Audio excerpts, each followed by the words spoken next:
Part 1. Navigating the Endless Blue. Polynesian Wayfinders and the Ocean as a Map. Hey guys, welcome back to my channel. Tonight we begin with a story that doesn't have castles, crowns, or inbred monarchs. Well, not exactly. Instead, we're going to drift out into the endless, wavy, slightly intimidating expanse of the Pacific Ocean.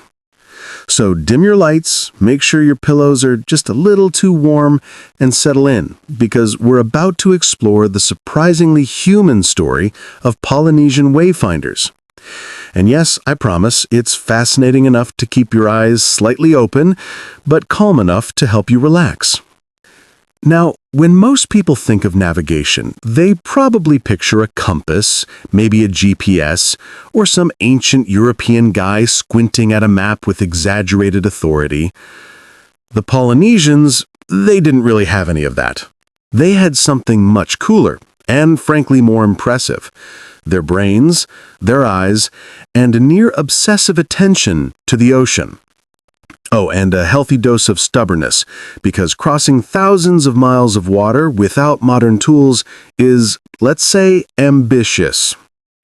Wayfinding, as it's called, is the traditional Polynesian method of navigating the seas. It relies on patterns of stars, the subtle motion of waves, the flight paths of birds, the color of the water, and even the smell of the air, which, if you think about it, is a little terrifying. You're basically trying to convince yourself that the sun setting a bit left of a coconut tree tells you you're headed toward Tahiti and not, say, a very lonely patch of uninhabited water. But somehow it worked, consistently. Let's start with the stars, because, of course, the stars are both beautiful and totally judgmental in their constancy. Polynesian wayfinders memorized the rising and setting points of dozens of stars. Not just the obvious ones like the North Star, which, by the way, doesn't really help much in the tropics, but stars that drift subtly along the horizon at precise points. Each star acted like a marker, a quiet cosmic signpost, saying, yes, you're still on track, or no, you're very, very lost. Wayfinders didn't write these down on parchment or anything. They sang them, they repeated them in chants, they passed them from generation to generation. It's the kind of mnemonic rigor that would make a modern student of calculus sob quietly into their notebook. But the stars were just the beginning. Waves, too, held stories. Not the waves themselves, though the Pacific can be a little dramatic, but the patterns of swells. Polynesian navigators could feel the direction of distant islands by noting how waves bounced and interacted. Swells refract and reflect off islands far beyond the horizon, creating subtle, almost imperceptible changes in the motion of the water. You could call it an early form of sonar, if you're feeling generous, or just pure, terrifyingly precise intuition. To most of us, this would feel like trying to detect the shape of a cloud with your pinky toe. But to them, it was a conversation with the sea. Birds also played a starring role. Many seabirds in the Pacific only travel so far from land. By watching where they flew in the morning and evening, navigators could infer the direction of islands beyond the horizon. If you saw frigate birds heading east at dawn, it probably meant land was that way. And if you didn't see birds at all, well, then that's when the calm, rational panic sets in. It's a slow, contemplative sort of panic, the one that is very polite and whispers, maybe we're about to star in a survival drama that no one will watch. Polynesian navigation also relied heavily on the observation of the clouds. Clouds often form differently over islands. High, wispy clouds might suggest land nearby, while lower, denser clouds could indicate mountains on the horizon. There's a subtlety here that is almost ridiculous in its exactness. Clouds that form in particular shapes, at specific times, under very specific conditions. Modern meteorologists would be impressed if they weren't also secretly jealous that someone did this reliably without satellites, supercomputers, and a caffeine habit strong enough to fuel all-nighters. And then there's the color of the water. Wayfinders could detect shifts in water color, currents, and temperature, all indicating nearby land. If the water suddenly looked greener, it might mean the shallow waters of a reef were approaching. If the water shifted from deep blue to a lighter, murkier tone, you might be on the right track, or, if you misread it, the wrong track, which is dramatically less relaxing. Now, this is all to say nothing of the canoes. These weren't casual floating sticks with paddles. They were ocean-going marvels of design and patience. Polynesian voyaging canoes were double-hulled and could carry dozens of people, crops, animals, and enough water for weeks at sea. They were balanced, flexible, and capable of handling some of the world's roughest waters without breaking entirely. It's worth noting that building one of these was an art, a labor-intensive ritual, and a solid way to ensure you didn't lose your social standing, because nothing says respectable community member than not sinking your neighbors. The actual voyages themselves could be, let's say, a bit unglamorous, at least in the way we imagine adventure today. Weeks, sometimes months, on a swaying canoe, living on taro, fish, and what water you could carry, with sunburns, storms, and the constant risk of heading in the wrong direction. There was no dramatic music to underscore the heroism, just the slow, rhythmic motion of the ocean, the faint taste of salt, and the occasional whispered muttering of navigators repeating their star chants like lullabies. In a weird way, it sounds exactly like the kind of sleepy, ambient monotony perfect for drifting off to, which is convenient because that's exactly how I want you to feel right now. Now, this isn't to say Polynesian navigation was flawless. People did get lost. Islands were sometimes missed. Canoes had to turn back, and storms occasionally delivered sailors to places they hadn't intended. But the remarkable thing is the success rate, given the sheer scale of their journeys. Wayfinders crossed thousands of kilometers of open ocean with zero modern instruments, relying only on observation, memory, and intuition, honed over lifetimes. And they didn't just cross the ocean, they colonized it. Every major Polynesian island group, from Hawaii to Easter Island to New Zealand, was reached using these methods. That's right, the same techniques that seem like they might gently lull you to sleep were used to populate some of the most isolated land masses on Earth. It's also worth noting that this knowledge wasn't static. Wayfinding evolved, adapted, and survived centuries of environmental changes, social shifts, and even the arrival of outsiders who sometimes dismissed or undervalued indigenous methods. In some places, these traditions nearly vanished. But thanks to cultural preservation efforts in recent decades, they've experienced a renaissance. Modern wayfinders continued to sail using these traditional techniques, proving quietly and insistently that the old ways were not just sufficient, they were extraordinary. So tonight, as you settle into your bed, think of these voyagers, not the dramatic, heroic versions from a Hollywood film, but the patient, persistent navigators tracing invisible lines in the sky and sea, humming chants to remember star paths, reading the water like a book, and guiding their canoes through immense empty space. They didn't need fanfare. They didn't need applause.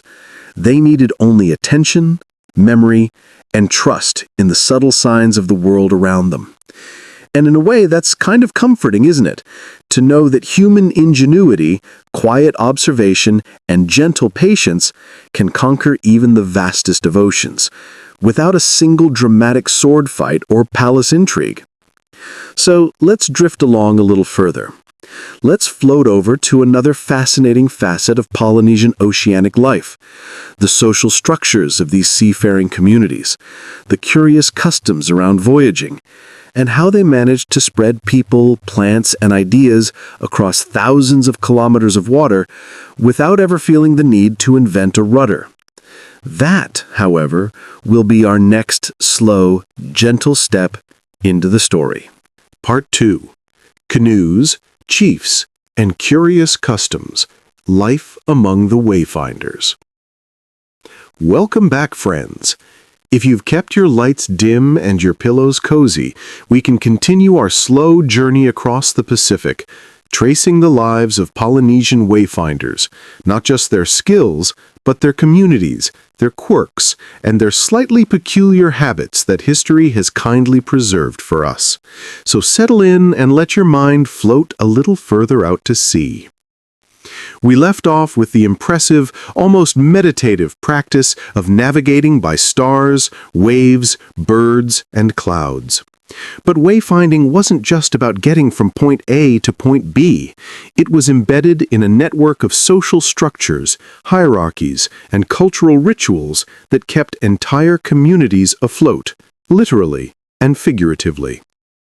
Let's start with the canoes, because they were not just transportation, they were a stage for social drama and an expression of status. Constructing a voyaging canoe was a serious, multi-month endeavor, often involving dozens of people. Chiefs and elders supervised, skilled craftsmen carved the hulls, and apprentices learned every subtle technique.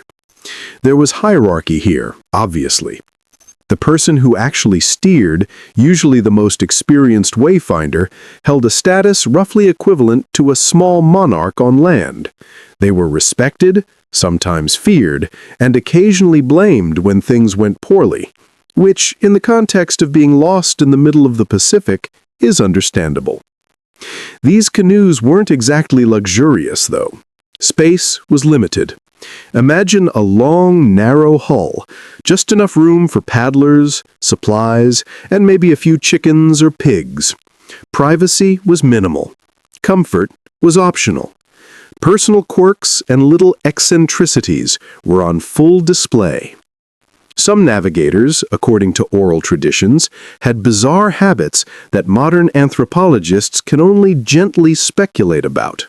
For instance, one navigator reportedly slept almost entirely during the day and navigated almost entirely at night, trusting stars over sunlight, which sounds fine if you like insomnia and mild chaos. Another was said to hum constantly, not for navigation, but because silence made him anxious, a quirk that probably annoyed the paddlers but didn't affect his skill. Now, voyaging wasn't a casual pastime. It was usually tied to colonization or trade. When communities decided to send a canoe to a distant island, it wasn't just an adventure, it was a calculated, high-stakes mission. They carried crops, animals, and tools, knowing that success meant survival and expansion, and failure could mean the end of a lineage or the loss of a valuable chief's reputation. And yet, despite the stakes, there was a surprising amount of human eccentricity on board. Children sometimes accompanied voyages, learning by observation, while elders told stories, sang chants, and occasionally argued about the best way to interpret a cloud formation. It's comforting to imagine these long journeys not as tense adventures, but as slow, rhythmic days, punctuated by minor disagreements, quiet reflection, and gentle humming. Let's talk a bit about social hierarchies. Polynesian communities were often organized around chiefly families, but these hierarchies had to coexist with the practical realities of seafaring life. On a canoe, the wayfinder's authority was absolute regarding navigation. You did not argue with someone who could read waves as if they were lines in a book. Yet, everyday life required cooperation, patience, and sometimes tolerance for eccentricities. If the canoe sank because someone refused to paddle in rhythm, the consequences were practical, not political. Still, elders and chiefs maintained influence over the journey, offering advice, blessings, and occasionally scolding the navigator for ignoring a bird flying the wrong way. An amusing, slightly relatable fact. Some Polynesian wayfinders had particular lucky spots in the canoe. Certain positions were thought to be better for observing stars, feeling swells, or detecting the faint smell of land. These positions were often jealously guarded, leading to mild disputes that, from a modern perspective, are almost cute. Can you imagine a seasoned navigator pouting because the apprentice sat in their star spot? It's like a sleepy version of office politics, but with more salt and fewer spreadsheets. Voyaging itself was long, slow, and surprisingly repetitive. Days drifted together, punctuated by paddling, observing, and recording subtle patterns in memory. Food was simple: taro, breadfruit, fish, preserved coconuts, and water was rationed carefully. Stories tell us that the monotony sometimes led to whimsical rituals. Singing, dancing, and storytelling were not just entertainment. They helped maintain morale and reinforced collective memory. One can imagine the gentle rhythm of oars combined with soft chants and humming, creating a kind of oceanic lullaby. It's no wonder these traditions feel like a slow, meditative history lesson today. Another layer of fascination. Polynesian voyaging often involved careful timing. Seasons, winds, and currents dictated when a voyage could safely begin. The ocean had a rhythm, and communities had learned to move with it rather than against it. This requires patience, observation, and frankly, a level of humility modern humans rarely experience. Imagine waiting weeks for the right wind, knowing that impatience could mean disaster. And yet, once the wind arrived, the community moved together as if rehearsed in a gentle, synchronous flow across thousands of kilometers. We should also mention the human stories that are preserved, faintly, through oral tradition. Some wayfinders were celebrated for their daring voyages. Others remembered for odd personal habits, and a few are immortalized for their mild missteps. For instance, there's one story of a navigator who consistently misjudged swells, yet survived because he had a particularly lucky crew and excellent luck with birds. Another was notorious for singing the wrong chants, prompting amused eye rolls from more serious colleagues, but somehow still reaching the target island safely. These stories are reminders that wayfinding was not perfection.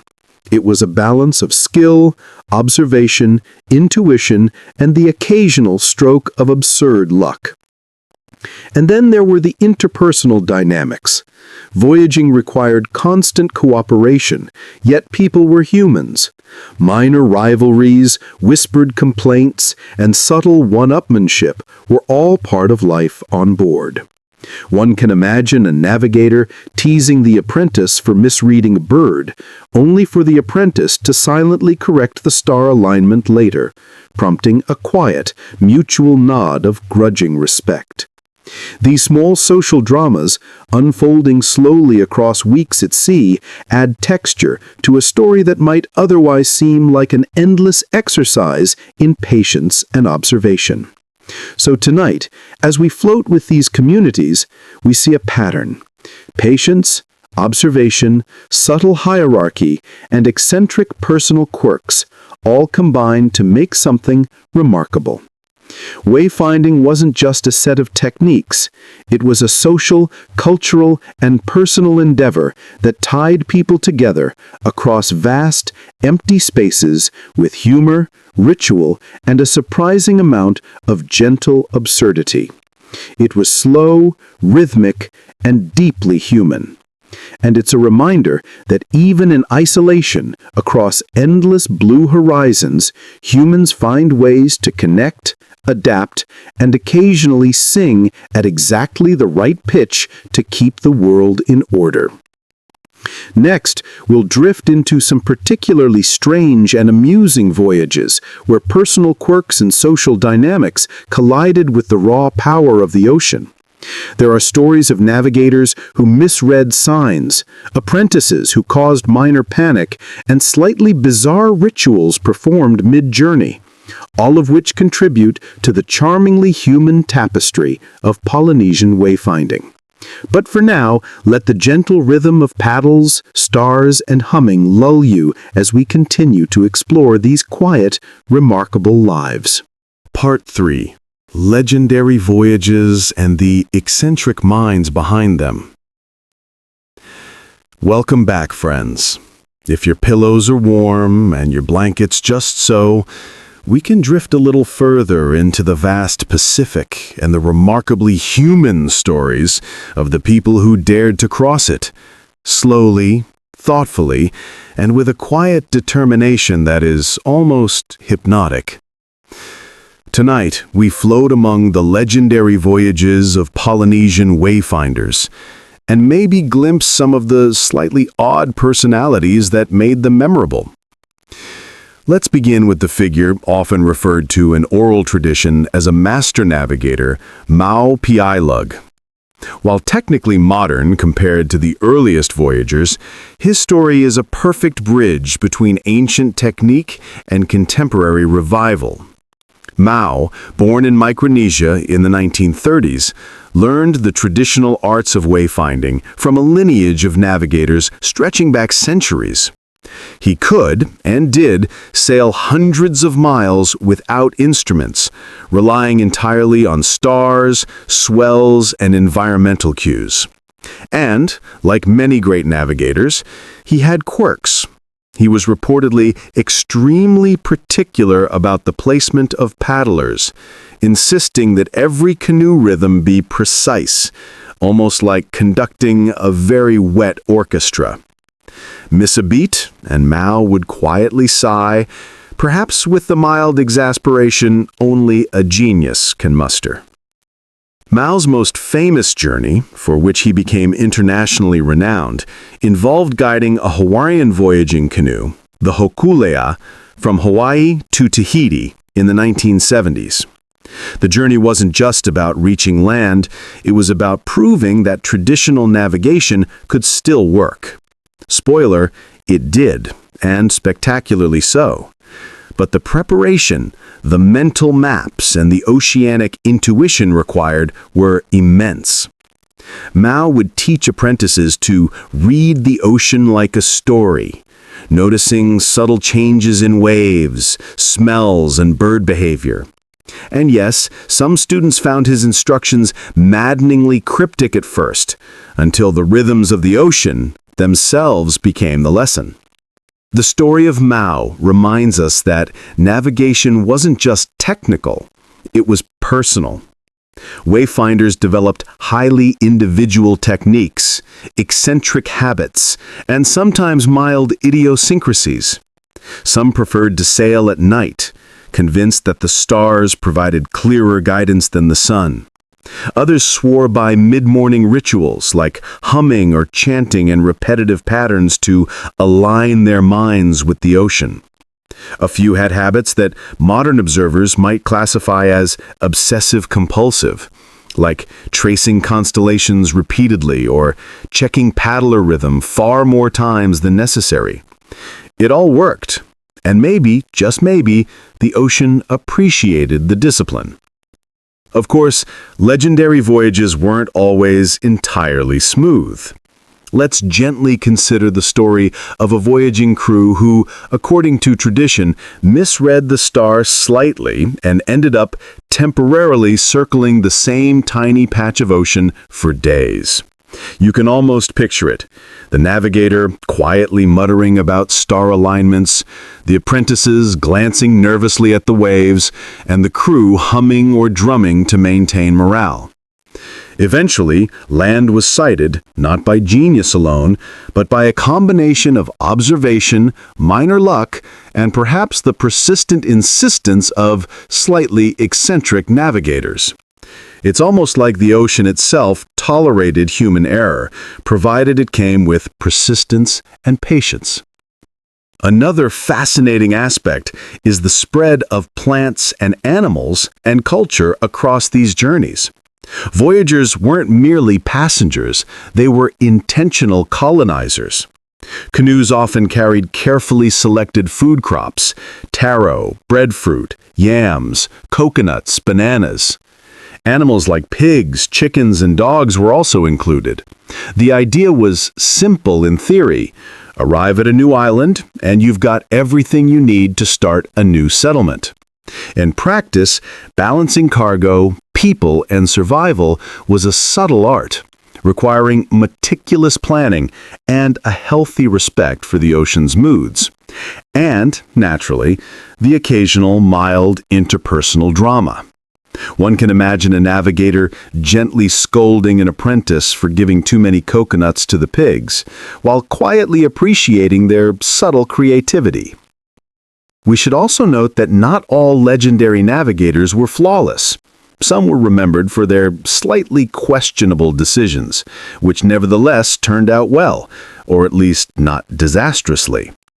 Oral tradition preserves the quirks. One wayfinder apparently refused to trust the color of the water, insisting only on birds, stars, and a personal ocean instinct. Another relied almost exclusively on cloud formations, only to discover mid-journey that the ocean had slightly different weather than he expected. Both stories, however, end in mild success, emphasizing the quiet resilience and adaptability that defined wayfinding. It's a recurring theme. Human idiosyncrasy, paired with patient observation, yields surprisingly reliable results. The voyages themselves, often lasting weeks or months, were repetitive in the most hypnotic sense.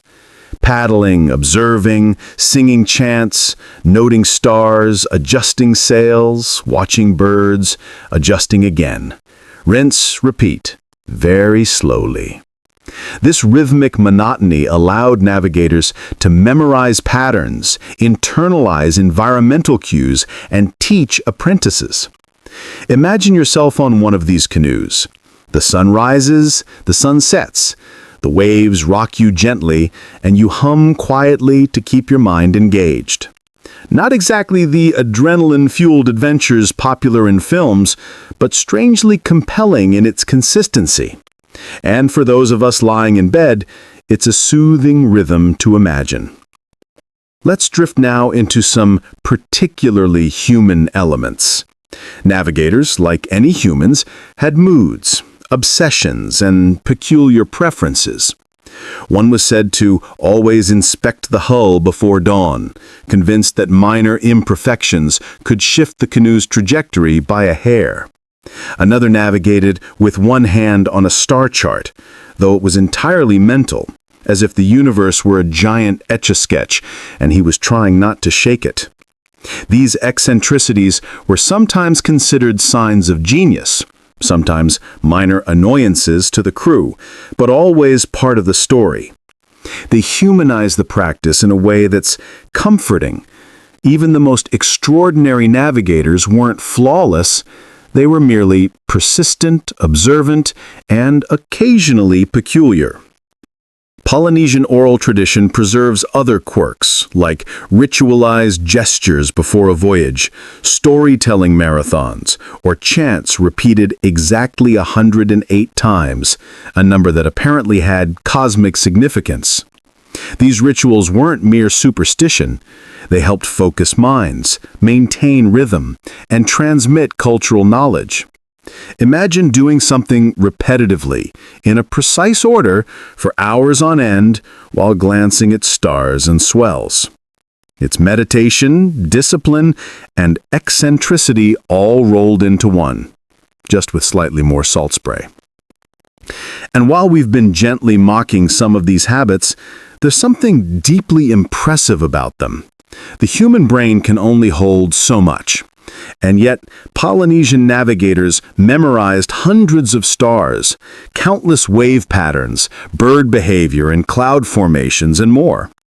Combine this with social coordination, cargo management, and subtle interpersonal skills, and you have a system of knowledge that rivals any modern navigation software without ever requiring electricity or Wi-Fi. It's the sort of quiet brilliance that doesn't need fanfare to be impressive. It works simply because it works. Finally, let's touch on the revival of this knowledge. By the mid-20th century, many of the traditional methods were in danger of being lost as Western navigation techniques became widespread. Yet, figures like Mau Piailug, along with dedicated communities, preserved and taught these arts. Voyaging canoers like the Hokulea reconnected modern Polynesians with their ancestors' knowledge, demonstrating not just survival, but cultural continuity. And through these modern journeys, we get a rare glimpse into the personalities, quirks, and human behaviors that shaped centuries of oceanic exploration. The lessons are subtle. Patience, observation, community, and a gentle acceptance of human eccentricity all contribute to success in an unpredictable world. So tonight, as we continue to drift with the Polynesian wayfinders, we see that navigation was as much about people as it was about stars and waves. It was about eccentric minds, minor obsessions, and the ability to cooperate. Part 4. Curious customs and minor mishaps on the open ocean. Welcome back, friends. By now, if your room is dim and your blankets are just right, you might feel as if you are gently rocking on a canoe yourself, listening to the soft rhythm of the Pacific. That's perfect, because tonight we're going to drift further into the small, peculiar, and sometimes slightly absurd human details of Polynesian wayfinding. Not disasters, not heroic battles, but the mild, human quirks that make history quietly charming. First, let's consider the rituals surrounding departure. Voyaging was rarely casual. Leaving an island often involved ceremonies that could feel elaborate, even to modern eyes.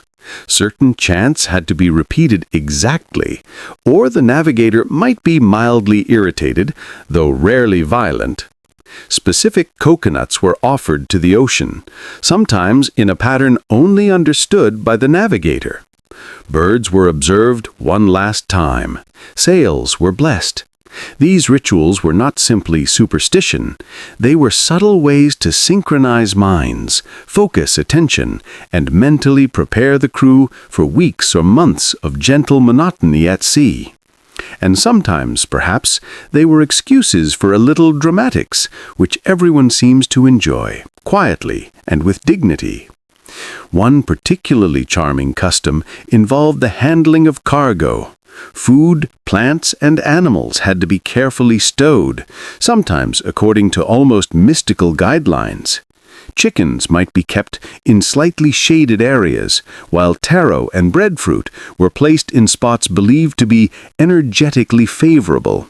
The navigator often had the final say, leading to mild disputes that are now preserved in oral tradition with a hint of amusement.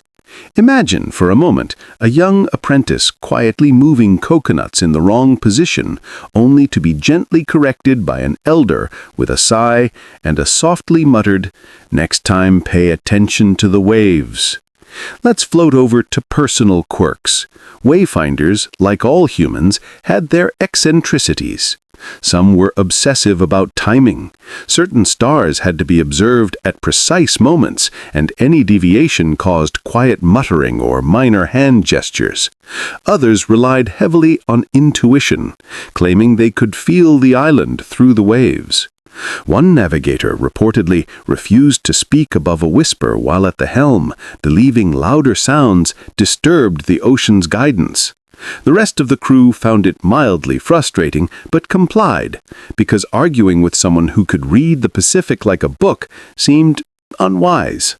Minor mishaps also feature in oral traditions. For example, there's a story of a canoe where the navigator misjudged a wave pattern and caused the canoe to swing slightly off course.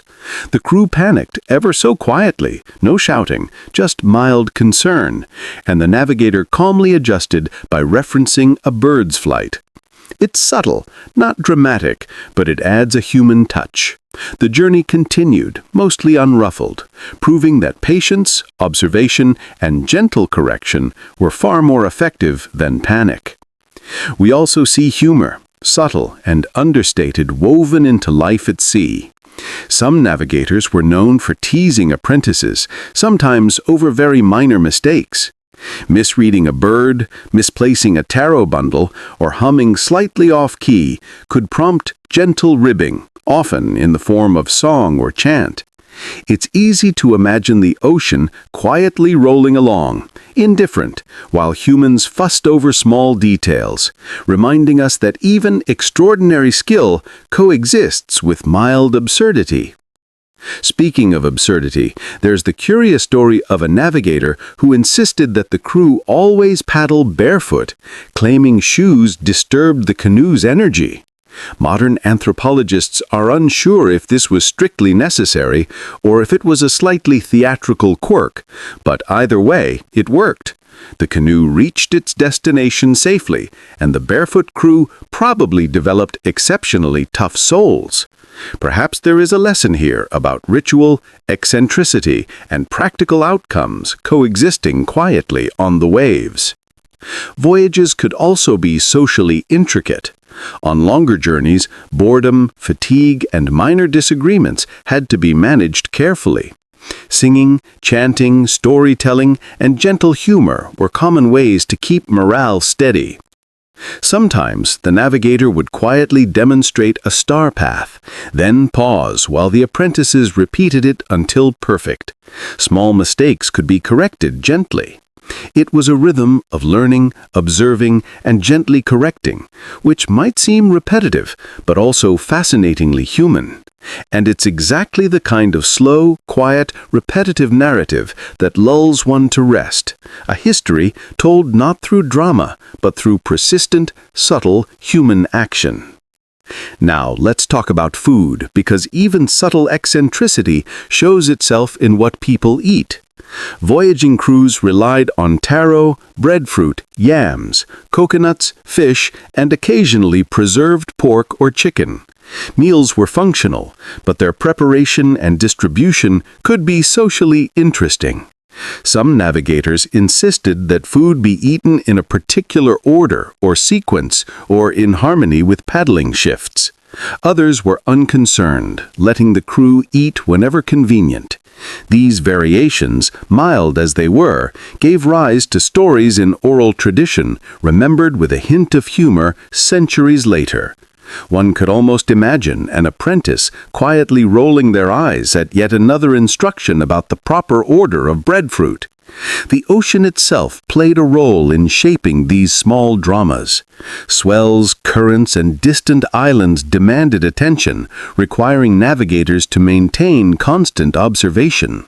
Waves were not merely a challenge, they were a guide. Subtle shifts could indicate approaching land or nearby hazards. Yet alongside this intense observational requirement existed the human tendency for ritual, superstition, and eccentricity. Some navigators performed small gestures before adjusting sails, perhaps as mental preparation or out of habit. Some hummed, others muttered quietly, and a few had idiosyncratic routines no one questioned, because questioning them was potentially dangerous and slightly disrespectful. Birds, too, occasionally inspired minor social tension. If a frigate bird flew off unexpectedly, an apprentice might quietly panic, and the navigator would gently sigh, explaining the bird's flight pattern in an almost parental tone. There's a recurring theme here: human reactions, quirks, and emotions quietly layered onto the technical precision of navigation. It's almost as if the ocean tolerated human imperfection, provided it came with patience and observation. Voyages also fostered stories that blended the practical with the mildly absurd. Some navigators reportedly believed that certain winds favored specific chants, or that clouds had moods that required appeasement. Others insisted on observing the ocean in silence for entire hours before making any navigational decision. These behaviors might seem eccentric, but they reinforced discipline, focus, and shared culture, subtly shaping the outcomes of long journeys. It's a quiet reminder that human idiosyncrasy is often part of what makes success possible, even when drifting across vast, empty waters. Finally, it's worth noting that Polynesian navigation was as much about cultural continuity as survival. Voyages carried not just people, food, and animals, but songs, stories, chants, and rituals. Minor mishaps, eccentric habits, and subtle social dramas were remembered and retold, reinforcing the social fabric of the voyaging communities. This gentle, persistent layering of skill, observation, culture, and human quirkiness created a history that is slow, quiet, and oddly soothing, perfect for imagining from a warm bed on a calm night. So, as we let our minds float alongside these canoes, we see that Polynesian wayfinding is not just about stars, waves, and birds. It's about human nature, eccentricity, minor mishaps, ritual, and subtle humor. It's about learning, observing, correcting gently, and persevering. And it's about community, where every paddler, apprentice, and navigator contributed in a quiet, persistent rhythm across the vast Pacific. Next, we'll drift into stories of particularly unusual voyages where eccentric navigators, minor misjudgments, and unexpected oceanic events combined to create journeys that were gently disastrous, amusing, or oddly instructive. Never dramatic in the modern sense, but quietly fascinating all the same. For now, let the rhythm of paddles, birds, and gentle hums guide you into a calm, contemplative space, much like the voyagers themselves must have felt on their long, patient journeys. Part 5. Slightly Misguided Voyages and the Personal Tales of Wayfinders. Welcome back, friends. By now, you might feel as if you're quietly drifting on the ocean yourself, lulled by the gentle rhythm of waves, the faint calls of distant birds, and the soft echo of human voices chanting under starlit skies. Tonight, we explore some of the slightly misguided voyages, eccentric navigators, and personal stories that make Polynesian wayfinding not just a skill, but a human narrative of perseverance, curiosity, and mild absurdity. Let's start with one of the recurring themes in oral tradition: minor navigational missteps. Despite extraordinary skill, even the best wayfinders occasionally misread a star or misinterpreted a wave swell pattern. One story tells of a navigator who confidently set a course for an island, only to realize after several days that the island was, well, not exactly where he thought. The crew, calm but slightly restless, quietly adjusted. Through observation of birds and waves, they corrected their path and arrived safely with only a small sigh of exasperation from the navigator. It's not dramatic heroism or catastrophic failure. It's patient, human problem-solving at sea. There are also tales of navigators who had peculiar obsessions. Some insisted on precise timings for all measurements, the rising and setting of stars, the phases of the moon, and even the alignment of cloud shadows on the water.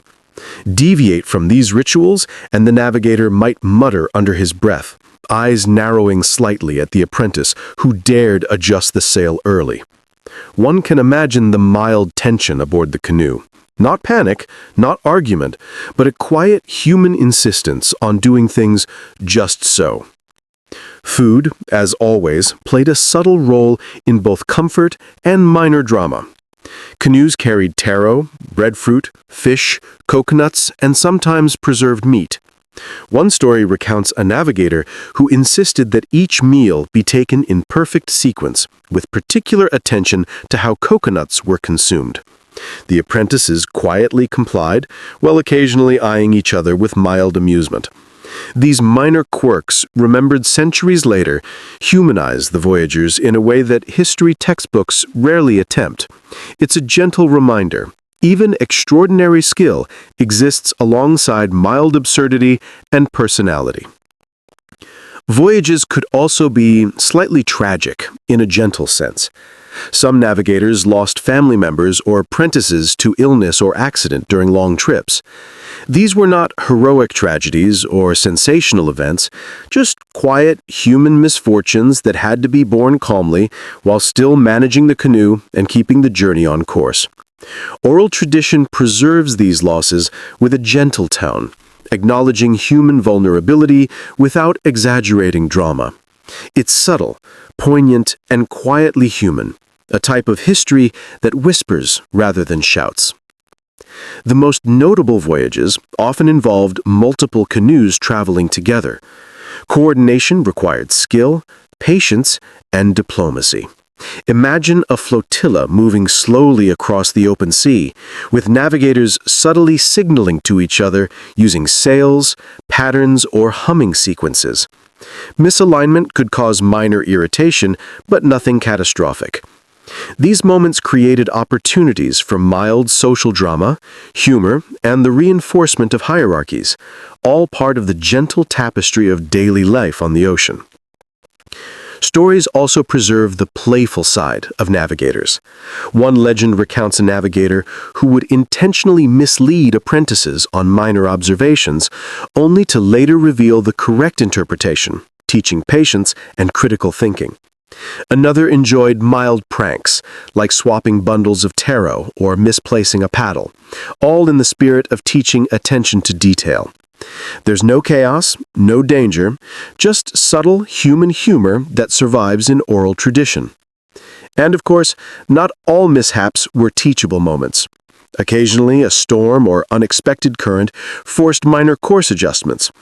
Wayfinders responded with calm observation, adjusting sails, monitoring stars, and reinterpreting wave patterns. These incidents rarely became dramatic tales. They were quietly integrated into the mental map of the navigator and the crew.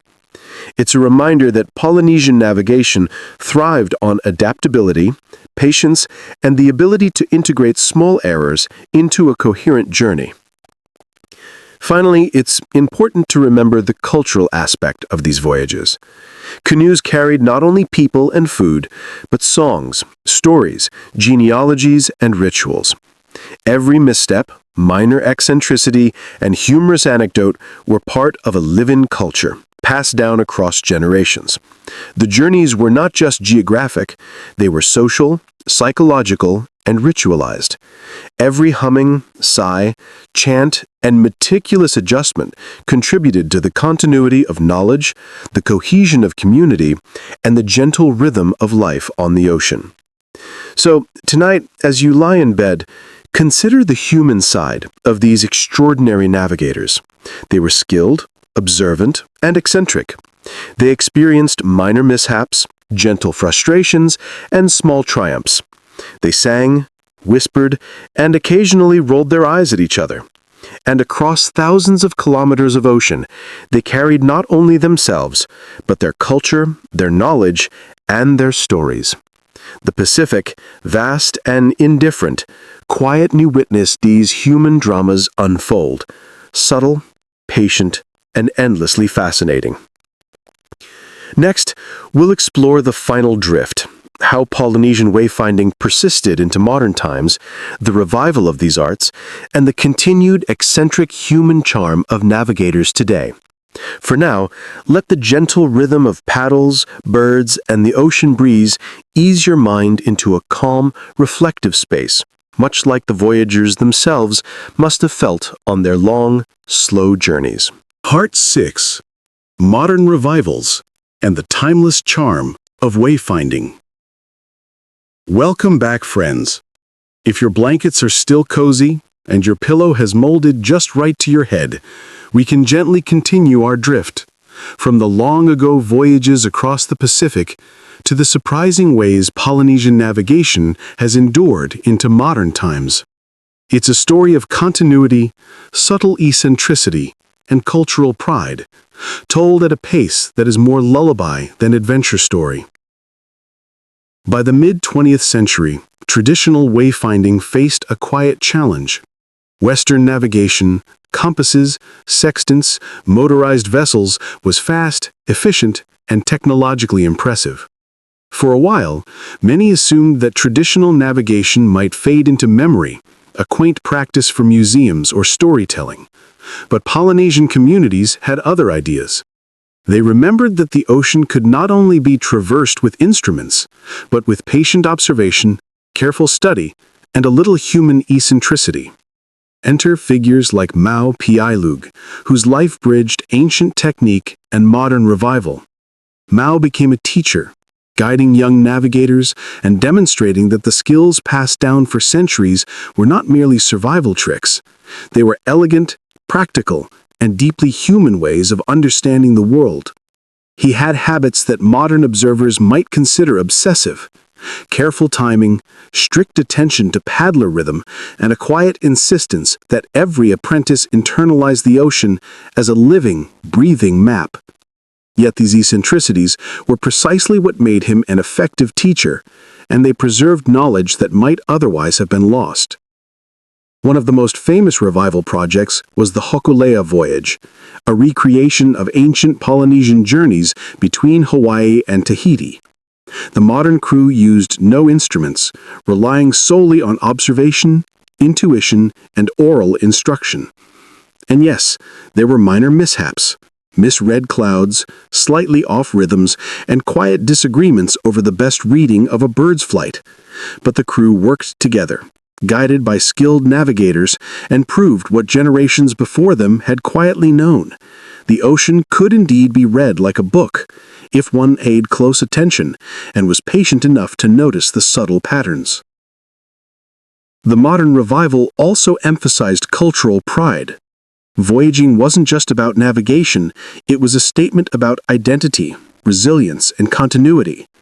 For young Polynesians, learning the ancient arts meant connecting with ancestors, understanding family histories, and participating in a tradition that celebrated human ingenuity and community. And naturally, there were personal quirks. Some apprentices hummed constantly. Some navigators had strict rituals about sunrise or specific spots on the canoe.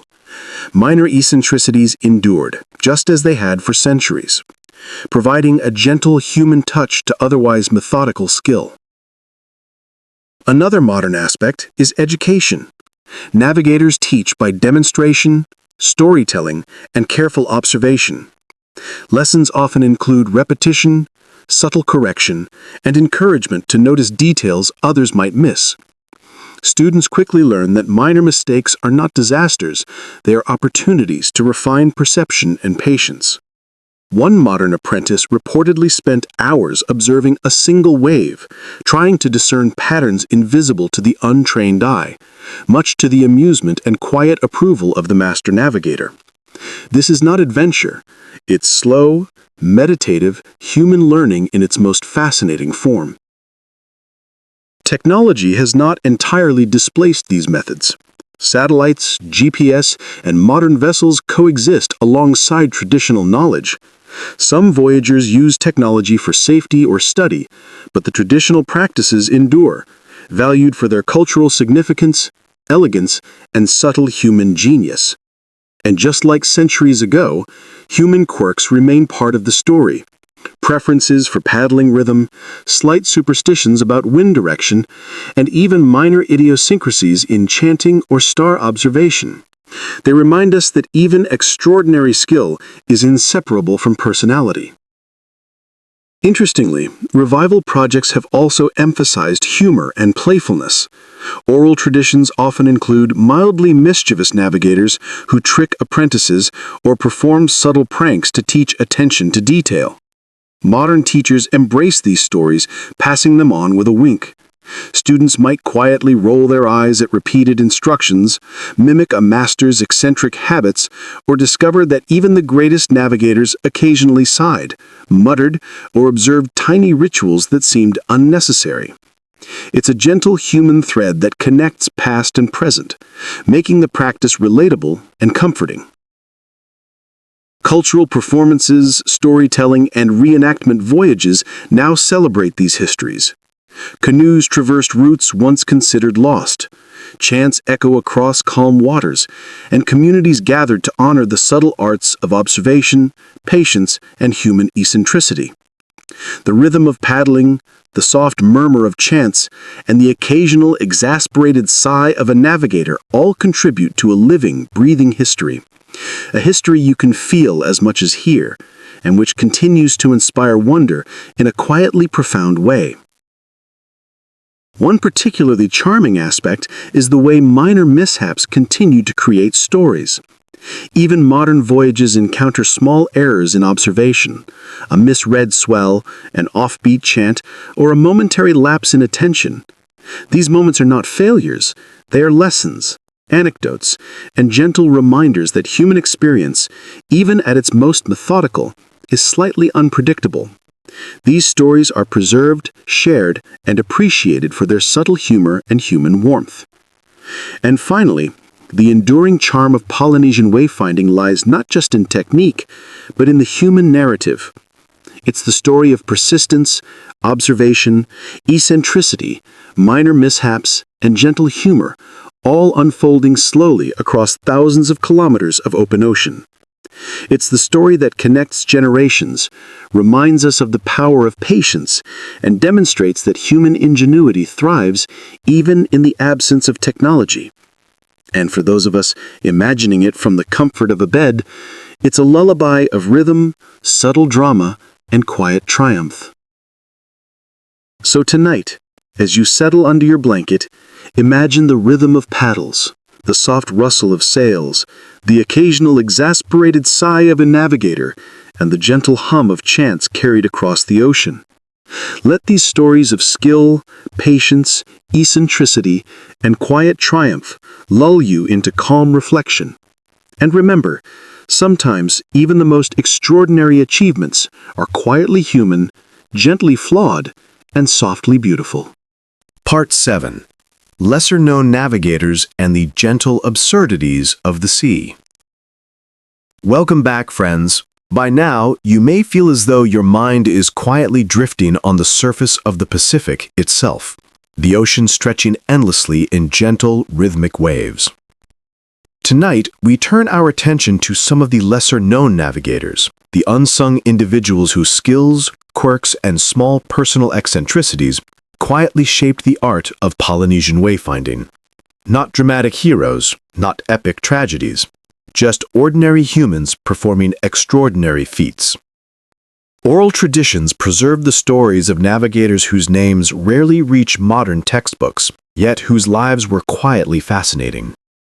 One such figure was a navigator who insisted on wearing a small feather behind his ear at all times, claiming it improved his perception of the wind. To modern observers, this seems whimsical, even absurd. But the navigator reached his destinations reliably. The feather, like many personal habits, was less about superstition and more about focus, a subtle ritual that anchored him to his craft. Apprentices quietly mimicked the practice, not entirely understanding why, but respecting the method. Another navigator had a peculiar preference for certain seabirds. He would insist that if a particular frigate bird flew overhead, it indicated a safe path. If the bird veered unexpectedly, he might quietly adjust the sails, muttering to himself, "Not today, friend." The crew learned to tolerate these eccentricities, and more importantly, they learned to observe alongside him. Over time, these personal quirks became integrated into the shared knowledge of the voyage, demonstrating that human idiosyncrasy and practical skill are not mutually exclusive. Even minor errors could become endearing stories. One account tells of a navigator who misjudged a wave pattern and caused the canoe to drift slightly off course for a morning. Instead of panic, there was gentle correction. The navigator observed a small flock of birds, adjusted his path, and the canoe continued, largely unchanged, except for mild amusement among the apprentices. These small errors, preserved in oral tradition, emphasize that even the highly skilled individuals are still human, prone to misjudgment, mild frustration, and occasional absurdity. Food-related quirks also appear repeatedly in the historical record. Some navigators had strict rules about how taro and breadfruit should be sliced and distributed, while others insisted on quiet periods before eating, believing that noise disturbed the canoe's rhythm. Apprentices adapted, often with barely concealed eye rolls, but the rules persisted because they worked, sometimes for focus, sometimes for tradition, and occasionally simply because the navigator was insistent. It's easy to picture a group of humans quietly obeying minor eccentricities in exchange for safe passage. Long voyages amplified these quirks. Days passed slowly, and monotony encouraged habits, rituals, and personal eccentricities to flourish. One navigator reportedly hummed constantly, a soft, low melody that helped him maintain focus on subtle changes in wave patterns. Another preferred to observe the horizon through a tiny piece of polished shell, claiming it improved clarity. Modern researchers smile at these details, but to the crew at the time they were normal elements of daily life. Slightly absurd, certainly human, but effective. Then there were the social dynamics. Even on a canoe, hierarchy existed, but it was subtly enforced. The navigator had authority over the course, timing, and rhythm. Yet interpersonal negotiation and gentle persuasion played a large role in daily life. Apprentices were expected to observe, learn, and quietly challenge minor interpretations only when appropriate. Disputes rarely escalated. Instead, they were resolved through observation, subtle correction, and shared laughter, or at least, quiet amusement. Humor, as always, was a subtle, pervasive element. Some navigators gently teased apprentices for misreading birds or miscounting stars. Others would deliberately give cryptic instructions to test patience and attention.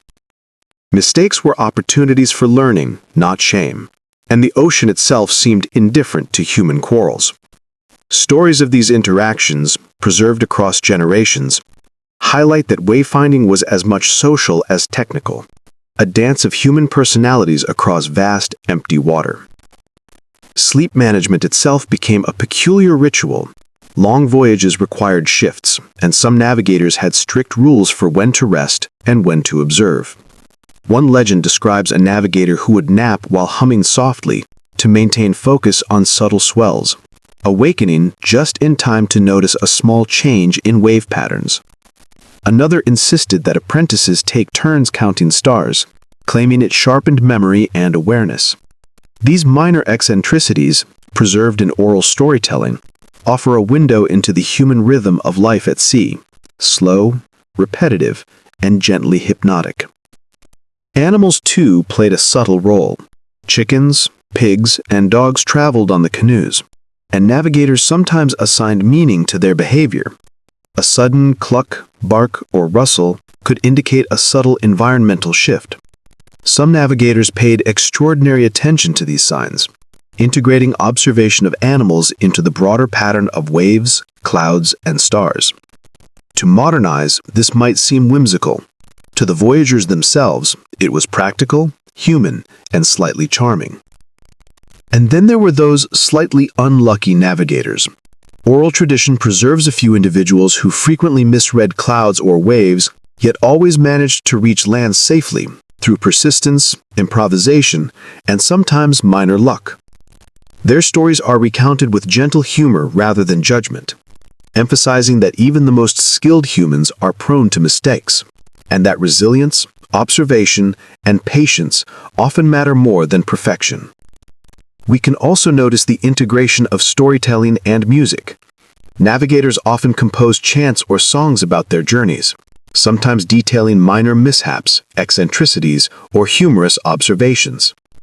These performances served as mnemonic devices, teaching apprentices how to read stars, waves, and birds, while also preserving the human narrative of each voyage. Imagine a soft, repetitive chant echoing across the water, encoding both technical skill and subtle humor, a lullaby of human eccentricity and oceanic knowledge.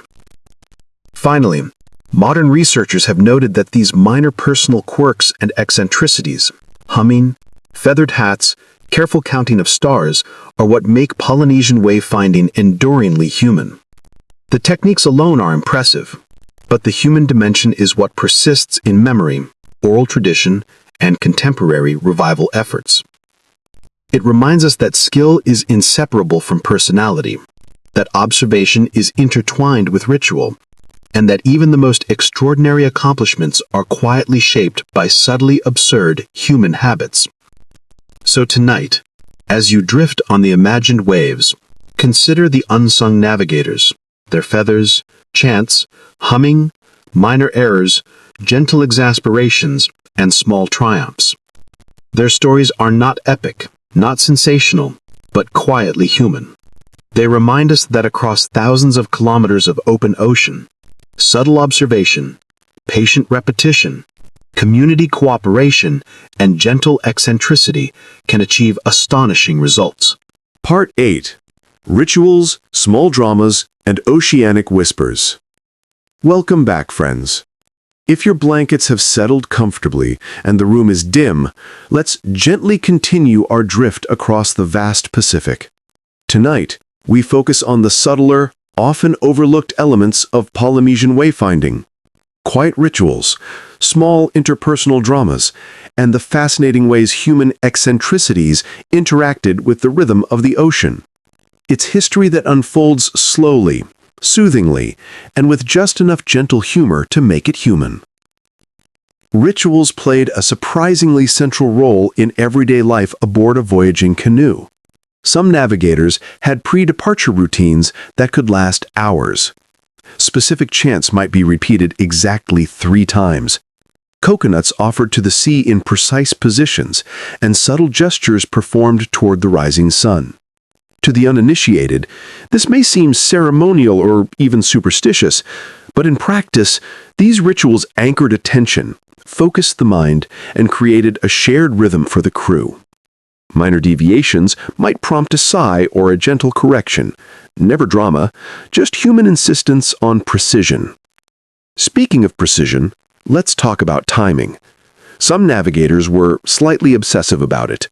They might insist that paddlers shift at exactly 40-minute intervals or that stars be observed within a 2-minute window. Apprentices learned quickly, often with a mild eye roll or a soft grin, that these eccentricities, however odd, were part of the dance of oceanic navigation. Over time, these rituals became a rhythm of life, repeated daily, quietly marking time across weeks or months at sea. Even the placement of humans on the canoe was sometimes ritualized. Certain navigators had preferred seating arrangements, insisting that paddlers with more experience sit in specific positions. One might quietly observe, muttering to themselves about balance, while the crew complied without complaint. Small personal quirks like these, whether based on superstition, habit, or subtle logic, added layers to life at sea, creating gentle stories that survive in oral tradition. Minor interpersonal dramas also occurred, though they were rarely dramatic in the conventional sense. A slightly overzealous apprentice might misplace a bundle of tarot or miscount the stars, prompting a quiet sigh from the navigator. Conversations were gentle negotiations rather than arguments, with correction delivered calmly and with patience. Occasionally, subtle humor emerged. An apprentice might intentionally misalign a paddle to test the navigator's observation, eliciting a faint mutter or raised eyebrow. These moments, small and human, helped apprentices learn while reinforcing social bonds. Birds, as always, remained both guides and mild sources of amusement. Navigators sometimes read the ocean by observing bird behavior, noting when certain species changed direction or appeared unexpectedly. One navigator reportedly became mildly annoyed when a flock of seabirds didn't follow their usual pattern, quietly muttering about unpredictable friends of the ocean. To modern readers, it's charmingly eccentric. To the crew, it was normal. And of course, the birds themselves were indifferent, circling above with no regard for human expectations. Food rituals continued to offer subtle drama. Some navigators insisted that meals be eaten silently, while others required a small chant before cutting breadfruit or sharing fish. Minor disputes occasionally arose over the distribution of rations, resolved calmly through observation and negotiation. One story recounts an apprentice who attempted to eat extra coconuts, only to be gently corrected while the navigator chuckled softly. An example of humor, mild correction, and cultural teaching all intertwined.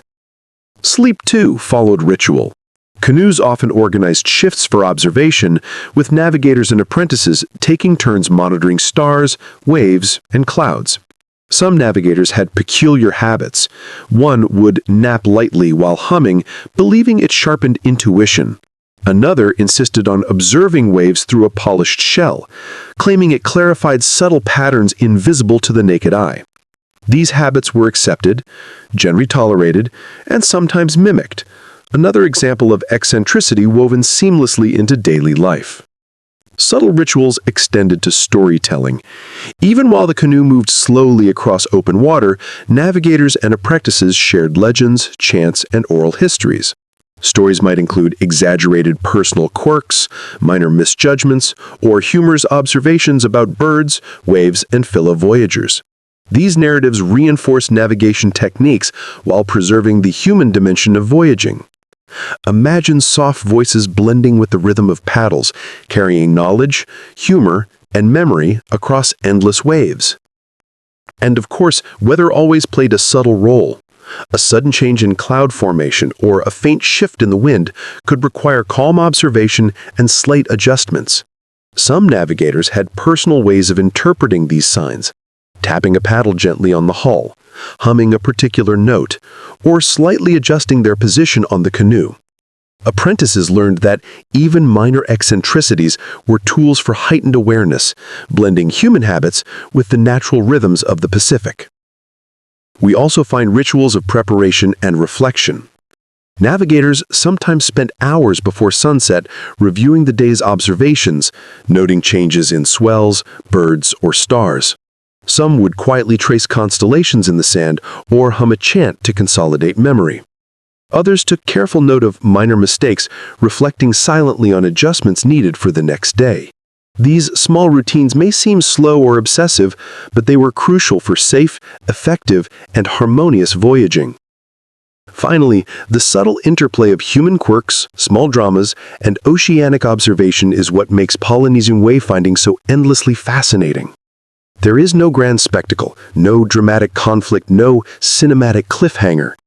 There is only patience, observation, ritual, humor, minor correction, and gentle eccentricity, repeated rhythmically across days and weeks. The ocean is indifferent, yet these humans navigate it with quiet brilliance, persistence, and just enough personal whimsy to make the story feel human and relatable. So tonight, as you settled further into calm, imagine the soft rhythm of paddles, the occasional muttered observation, the gentle laughter of minor mistakes, and the quiet, hypnotic flow of waves. Picture the navigators adjusting feathers, humming softly, observing stars, and guiding their canoes with a mixture of skill, patience, and eccentricity. It is a slow, gentle history, quietly human, and endlessly soothing. A lullaby of the Pacific, carried not by music, but by story, rhythm, and subtle human ingenuity. Part 9. Cultural Legacy and the Quiet Wisdom of the Pacific. Welcome back, friends. If your blanket has molded just right, and your eyes feel pleasantly heavy, let's drift further, exploring the enduring cultural legacy of Polynesian wayfinding, the subtle quirks of human nature, and the quiet wisdom that unfolds slowly across the Pacific. Tonight, we consider not only the voyages themselves, but the soft imprint they leave on communities, memory, and human imagination. Wayfinding was never just a matter of stars, waves, or birds.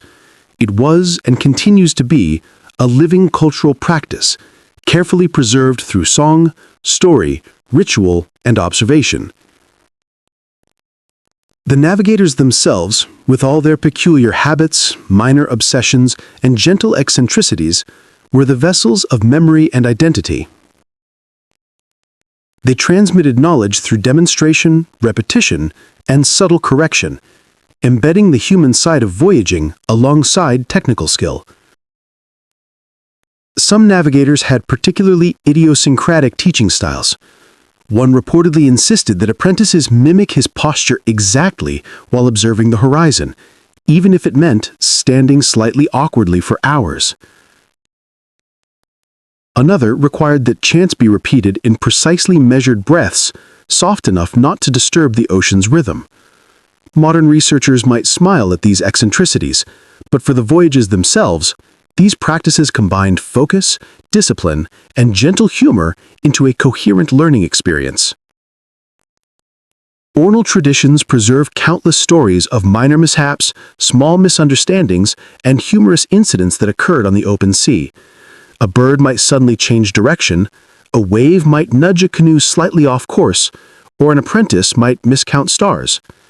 These stories are told not with shock or alarm, but with subtle amusement, emphasizing patience, careful observation, and the quiet humanity of those at sea.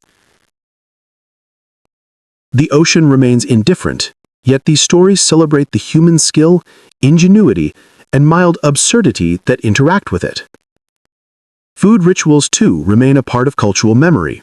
Navigators and crew had habits surrounding preparation, distribution, and consumption.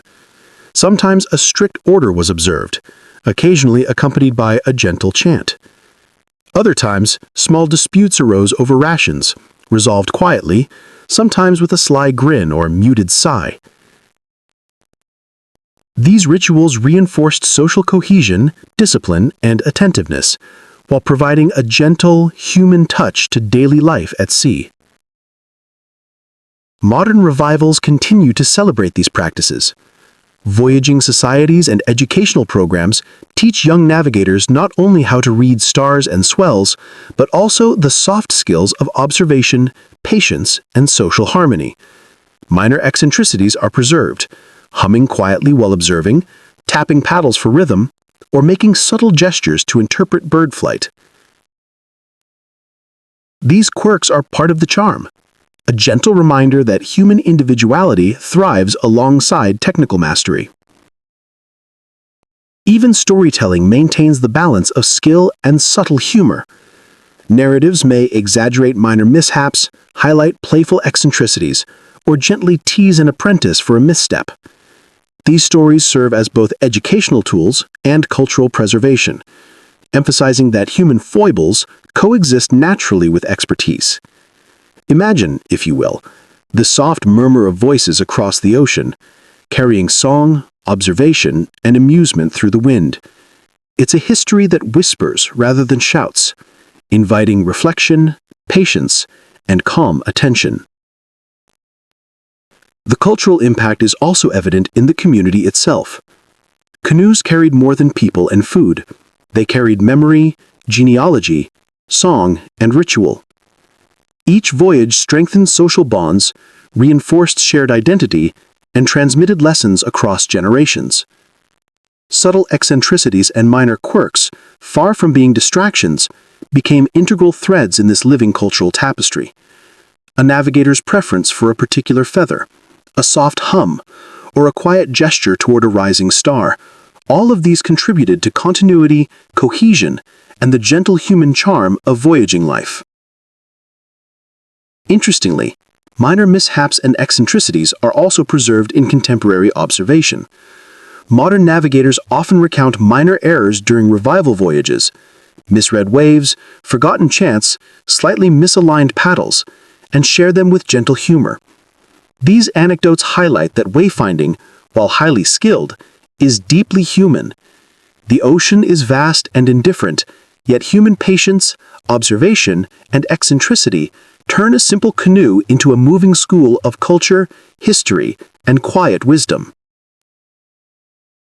Sleep patterns on voyages also illustrate the subtlety of human adaptation. Long shifts required careful attention to rest, yet navigators sometimes insisted on particular routines. One might take a light nap while softly humming.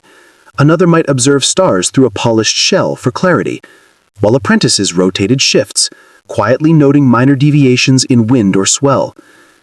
These routines were simultaneously practical, ritualized, and mildly eccentric, blending survival, learning, and human idiosyncrasy into daily life at sea.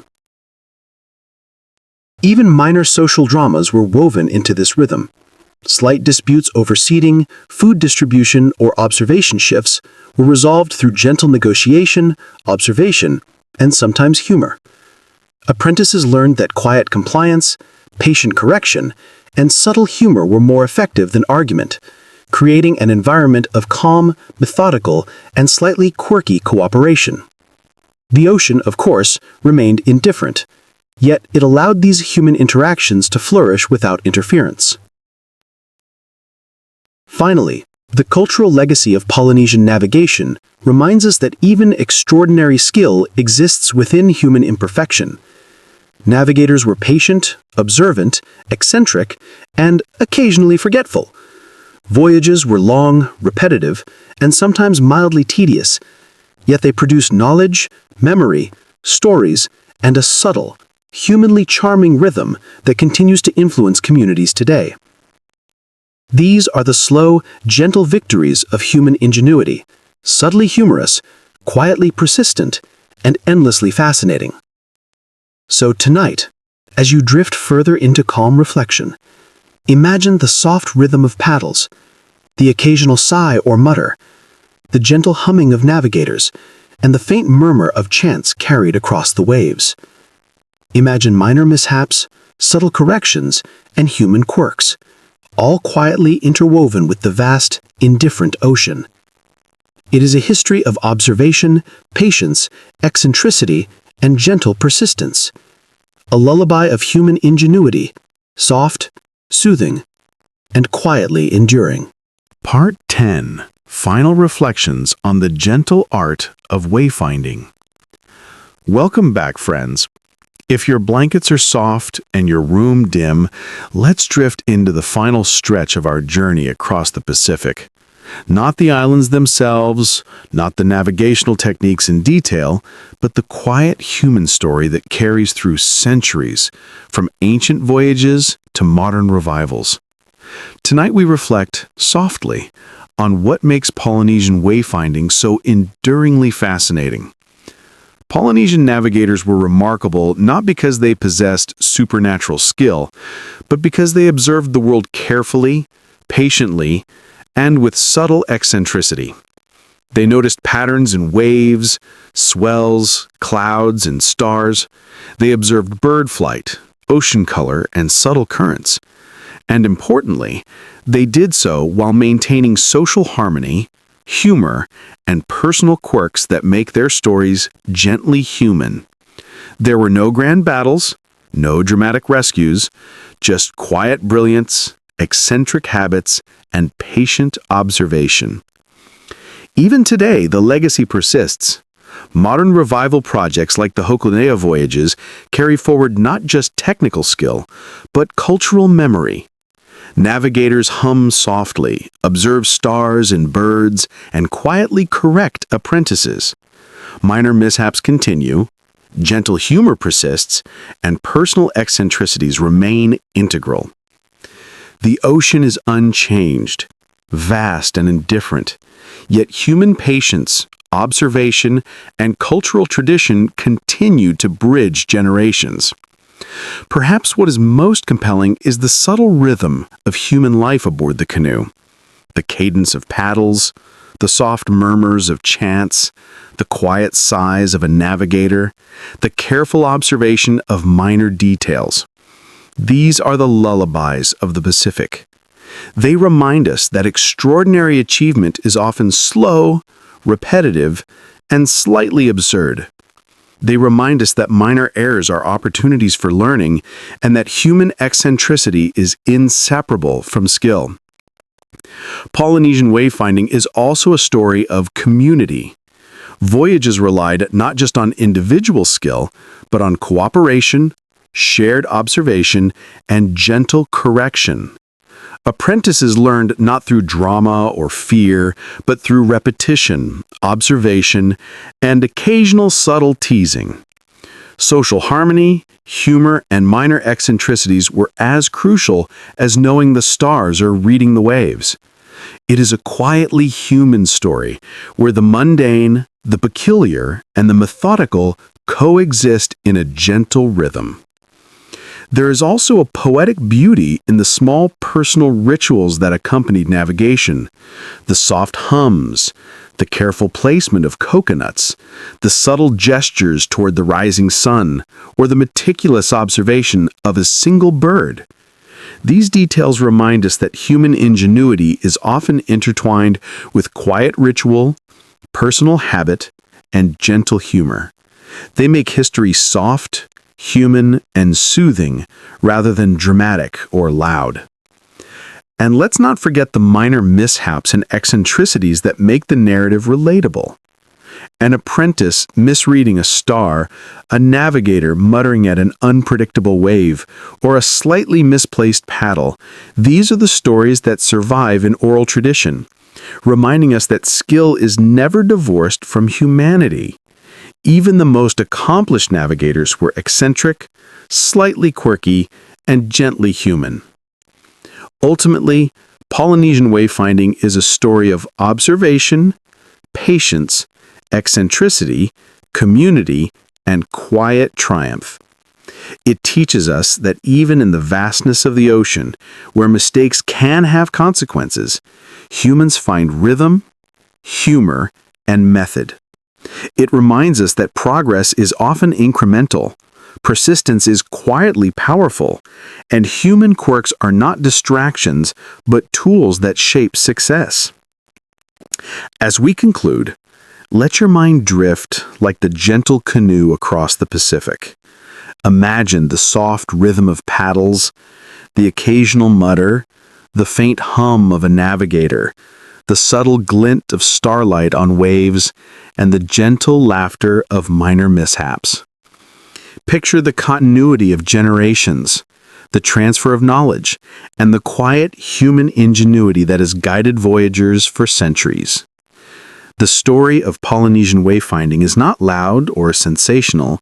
It is soft, patient, eccentric, and quietly brilliant. So tonight, as you settle fully into your blankets and the room grows quiet, let the story of human observation, subtle humor, gentle eccentricity, and enduring cultural memory lull you toward calm reflection. The ocean is vast, the navigators were human, and the rhythm of life at sea is as soothing as any lullaby. And somewhere in that vast Pacific, the lessons, habits, and quirks of generations of wayfinders continue to whisper, softly, gently, and endlessly human. Good night, friends. Drift slowly, observe quietly, and remember, even the most extraordinary human achievements are often built on patience, small quirks, and gentle persistence. Part 11. Quiet Lessons from the Open Ocean. Welcome back, friends. If your pillows have settled just right and the room feels peaceful, let's continue drifting slowly, exploring more of the subtle, human side of Polynesian navigation. Tonight, we reflect on the small lessons, mild eccentricities, and gentle rhythms that the ocean teaches over weeks, months, and sometimes entire lifetimes. One of the most enduring lessons is patience. Navigators developed an almost meditative approach to observing the world. A single wave, a brief shadow of a cloud, or the faint call of a distant seabird might hold vital information. Apprentices learned to watch quietly, note carefully, and adjust subtly. There were no dramatic epiphanies, just a slow, gentle accumulation of understanding, like a soft drip shaping stone over time. Minor eccentricities are central to this process. Some navigators insisted on standing on the canoe in particular ways, tapping a paddle twice before observing the horizon, or humming softly to maintain concentration. Modern researchers might find this odd, but the practice was effective. It allowed focus, created a rhythm, and subtly transmitted the navigator's personality into every observation. The quirks themselves became part of the education, shaping how knowledge flowed across generations. Social interactions were similarly understated, yet essential. Crew members learned the balance between obedience, gentle correction, and subtle humor. A misaligned paddle or a slightly miscounted star could provoke a quiet sigh or a soft chuckle from the navigator, but never panic or anger. These small interpersonal dramas reinforced social bonds and taught apprentices how to navigate human relationships with the same care they applied to waves and stars. Food rituals persisted, quietly structuring daily life. Some navigators insisted on a precise order for distributing taro or breadfruit, while others required a moment of silence before meals. Minor disputes, such as someone taking an extra coconut, were resolved with gentle humor rather than confrontation. These rituals were not mere superstition, they provided structure, focus, and a subtle rhythm to life at sea. Observation of animals remained central. Birds, fish, and even the movement of sea mammals provided subtle guidance. Some navigators developed unique systems for interpreting these signals. A flock of terns circling slightly off course might prompt a gentle adjustment of the sails, accompanied by a soft mutter or hum. A dolphin's approach might indicate a change in currents. These observations, often intertwined with personal quirks, were integral to successful navigation and also subtly humorous in hindsight. Sleep routines, too, were peculiar yet functional. Navigators often rested lightly, maintaining awareness through soft humming or focused attention. Apprentices rotated shifts quietly, learning to notice subtle changes in wave patterns or starlight. Minor habits, such as observing a wave through a polished shell or counting stars methodically, created a rhythm that was both practical and gently meditative. Life at sea was repetitive, slightly absurd at times, and quietly hypnotic, a slow dance between human attention and oceanic subtlety. Even minor misadventures were instructive. A slight misreading of a swell, a bird flying unexpectedly, or a tiny navigational error became part of the oral tradition. These stories were recounted with mild amusement, emphasizing patience, humility, and gentle correction, rather than dramatizing error. They illustrate that navigation is as much about human observation, resilience, and adaptability as it is about technical skill. Modern revivals continued to honor these lessons. Voyaging societies preserve not only techniques, but also the personality, humor, and quirks of navigators. Young apprentices learn to hum, to observe, to adjust, and to recognize the subtle interplay of human eccentricity with the ocean's vast indifference. Minor mistakes are laughed at softly, eccentric habits are mimicked, and the rhythm of observation continues, a living culture, quietly persistent and endlessly human. The broader cultural significance is equally gentle but profound. Wayfinding reinforces community identity, transmits genealogical knowledge, and preserves centuries of subtle observation. Every soft hum, careful glance at a cloud, and minor correction contributes to continuity. The human side of navigation, the quirks, rituals, and gentle humor, ensures that this knowledge is not only technical, but also culturally resonant. In the end, Polynesian wayfinding is not a tale of heroism or dramatic triumph. It is the slow, quiet story of humans observing, adjusting, and persisting.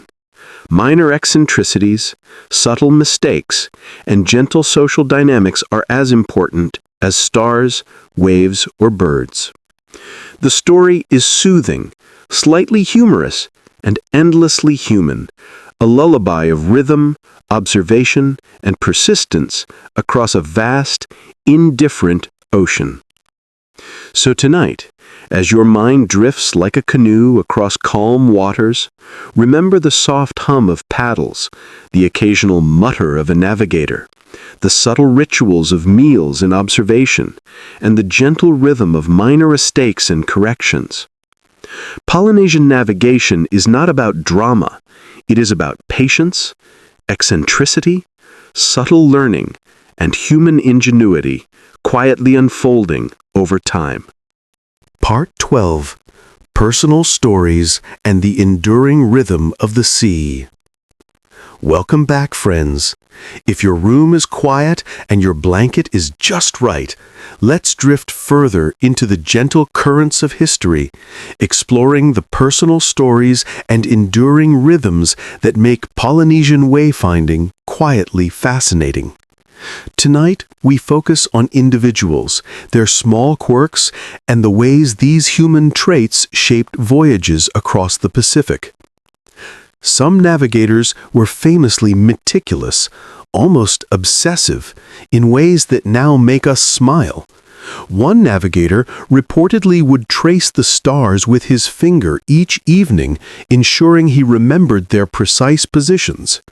Another insisted that paddlers maintain exact spacing and timing, occasionally muttering under his breath when someone strayed slightly. These habits were not irritating, they were essential, subtle ways to anchor attention and maintain rhythm over long voyages. Apprentices learned to accept them and, over time, to mimic them, integrating these eccentricities into their own developing style. There were also navigators with peculiar superstitions, though mild and often humorous. One believed that a feather placed on the bow of the canoe could catch the correct wind.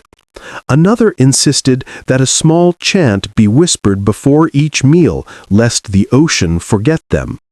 Modern observers might chuckle, but these small rituals were woven into daily life, providing focus, reassurance, and gentle humor. Minor mistakes often became memorable lessons. An apprentice might misread a swell, miscount stars, or misplace a bundle of taro. Navigators corrected these errors with soft amusement, rarely with harsh words. The ocean, vast and indifferent, allowed them to practice patience, observation, and subtle correction. Over time, these small errors were woven into oral tradition, preserving both knowledge and the human quirks that shaped it. Even daily routines were full of small eccentricities. Navigators often hummed quietly while observing the horizon. Some tapped paddles in rhythmic patterns to maintain focus. Others insisted on quietly reviewing the day's observations before sunset, noting minor deviations in waves, swells, or bird behavior. These repetitive, sometimes peculiar habits were integral to learning and survival, and they created a gentle, hypnotic rhythm aboard the canoe. Stories also highlight the social dynamics aboard the vessels. Crew members had to balance obedience, observation, and subtle humor. One legend describes an apprentice who deliberately misaligned a paddle to test the navigator's patience. The navigator noticed, sighed softly, and quietly corrected the alignment, all while teaching the apprentice about observation and subtlety. These minor dramas reinforced learning, social cohesion, and the gentle humor inherent in long voyages. Food rituals continued to offer both structure and mild amusement. Some navigators insisted on silent meals, others on a specific order of serving coconuts, breadfruit, and taro. Occasional minor disputes were resolved with quiet laughter or gentle teasing. These rituals reinforced attentiveness, focus, and social harmony, while providing a soft layer of amusement, a reminder that even skilled voyagers were still delightfully human. Animals aboard the canoe added their own small dramas. Birds, dolphins, and even the occasional shiprat contributed subtle signals. A flock of terns veering unexpectedly might prompt a quiet adjustment in course, while a dolphin appearing near the bow could indicate changing currents. Navigators observed these cues with patience, occasionally muttering or humming, and apprentices learned to interpret the same subtle signs. Even minor animal behavior became a gently humorous lesson in observation and adaptability. Long voyages encouraged reflection. Navigators often spent quiet hours reviewing the day's progress, noting minor successes, errors, or changes in environmental patterns. Some hummed or sang softly to themselves, others wrote on small pieces of palm bark, and still others quietly observed the horizon. These reflective practices were not dramatic, they were slow, calming, and methodical. A rhythm of daily life at sea that reinforced skill, patience, and human observation. Modern Polynesian voyaging continues these subtle traditions. Apprentices learn not only how to navigate, but also how to embrace the eccentricities of their mentors. They hum, they observe, they repeat rituals, and they laugh softly at minor mistakes. Minor quirks, whether humming, feather placement, or tapping paddles, remain essential, teaching patience, focus, and continuity across generations. It is a living culture, gently persistent, slightly whimsical, and quietly human. In the end, Polynesian wayfinding is a story of subtle mastery.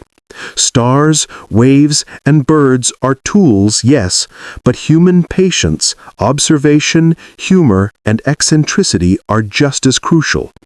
The voyages are long, repetitive, and sometimes mildly absurd, yet each journey carries lessons, culture, and memory. They are slow, gentle, and endlessly fascinating. A lullaby of human ingenuity and quiet perseverance.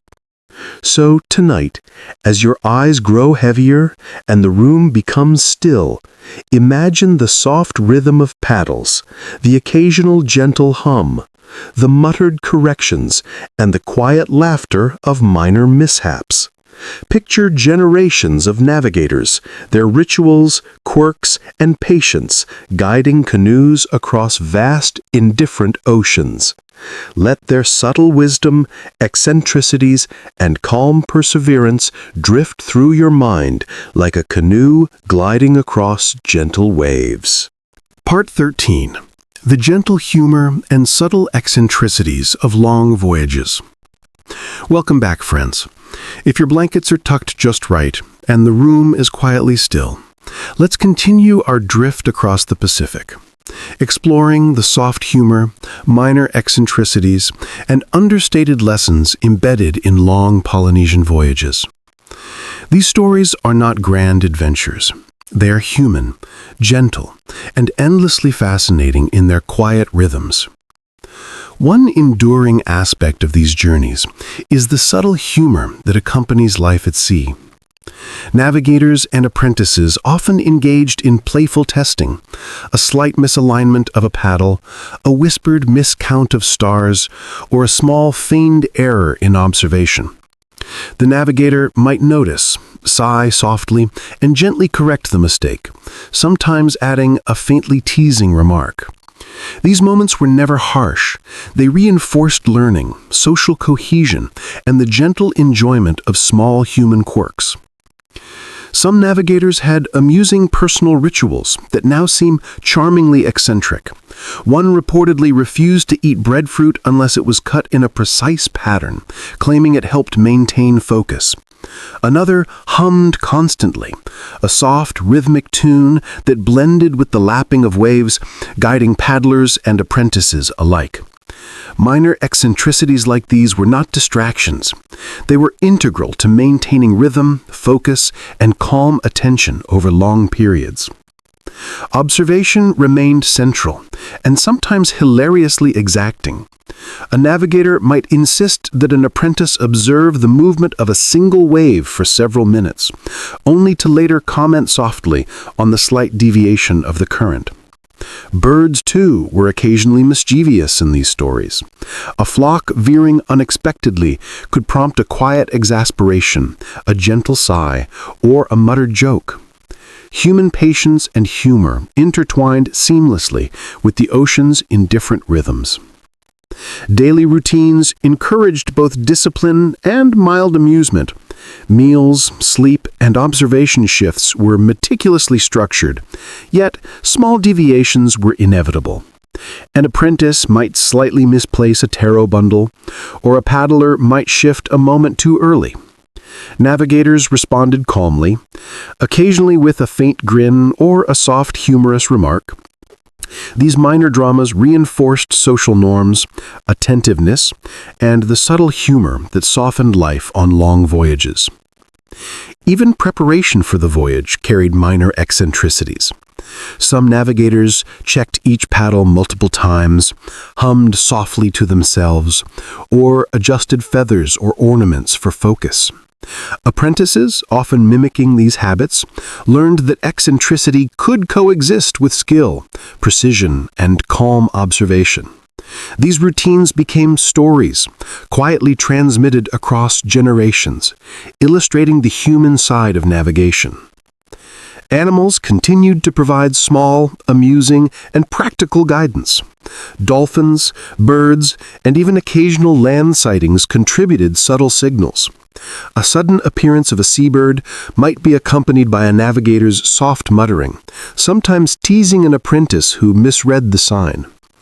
These small interactions, slightly absurd, lightly humorous, yet practical, enriched life at sea, emphasizing observation, patience, and the gentle quirks of human nature. Sleep and reflection were ritualized as well. Navigators often rested lightly, humming or softly observing the horizon, while apprentices rotated shifts and quietly noted patterns in waves, clouds, and stars. Minor eccentricities, counting stars in unusual ways, tracing waves with a finger, or humming softly to maintain focus, created a rhythm that was both practical and subtly meditative. Life at sea was repetitive, slightly absurd at times, and endlessly human in its quiet persistence.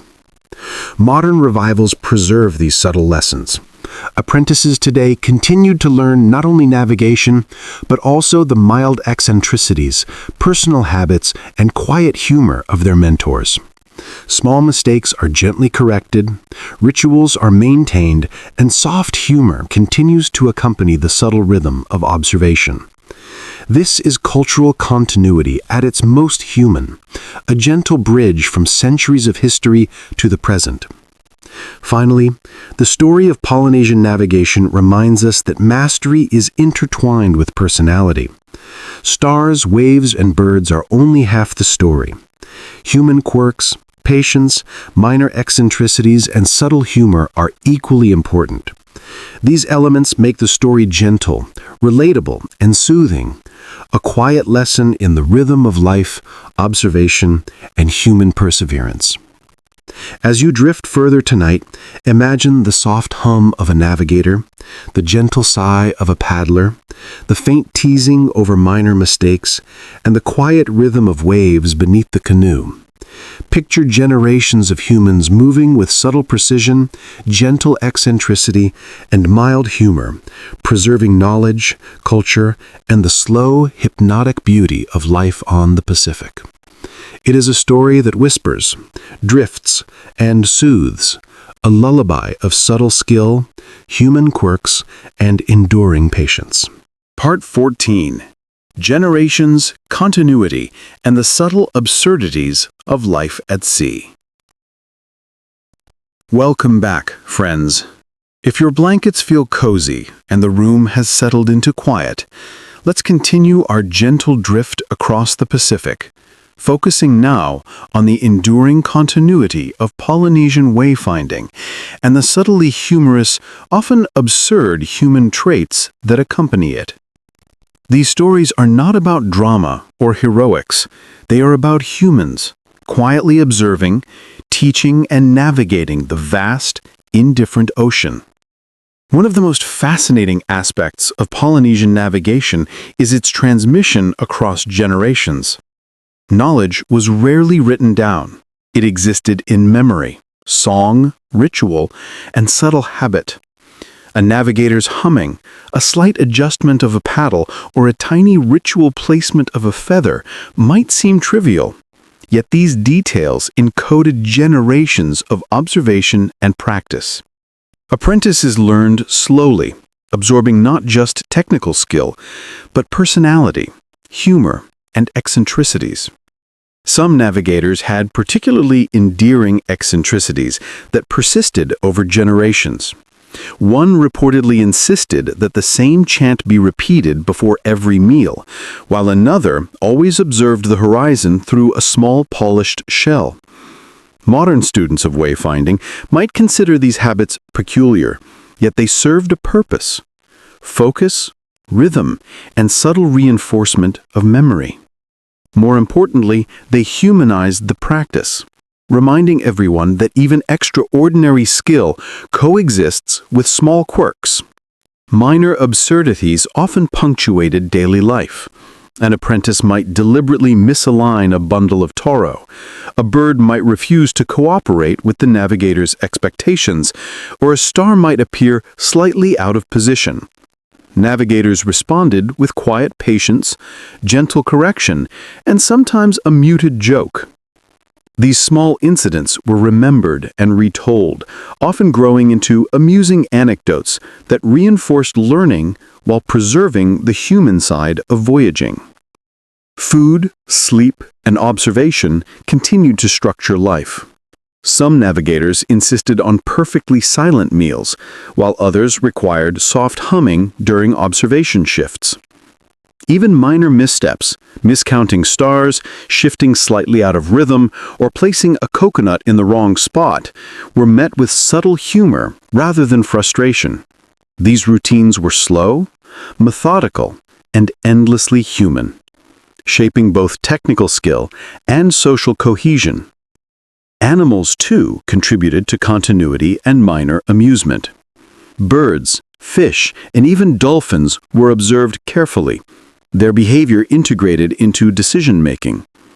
A flock of terns veering unexpectedly might prompt a navigator's quiet mutter, or a dolphin appearing near the bow might elicit soft amusement. These observations, coupled with human quirks, formed a delicate balance of skill, patience, and gentle humor, a rhythm repeated and refined across generations. Sleep patterns maintained continuity as well. Long voyages required careful rotation and attention, and navigators sometimes rested lightly while humming or observing the horizon. Minor eccentricities, counting stars unusually, tracing waves with a finger, or softly humming to maintain focus, were integrated into daily life. Over time, these small habits became part of the cultural fabric, quietly passed from mentor to apprentice. Modern voyaging revivals echo these patterns. Today, apprentices still learn not only technical skill, but also the eccentricities, humor, and subtle rituals of their teachers. Minor mistakes are gently corrected, humming persists, feathers may still be adjusted, and soft songs or chants are repeated. This living culture preserves the human dimension of navigation, the quirks, minor absurdities, and gentle humor that make learning natural and enjoyable. Even minor misadventures become gently humorous lessons. A slightly misread swell, an unexpected bird, or a misaligned paddle might provoke a soft sigh or quiet amusement, but always reinforce learning. These moments illustrate that mastery is intertwined with patience, humor, and human imperfection.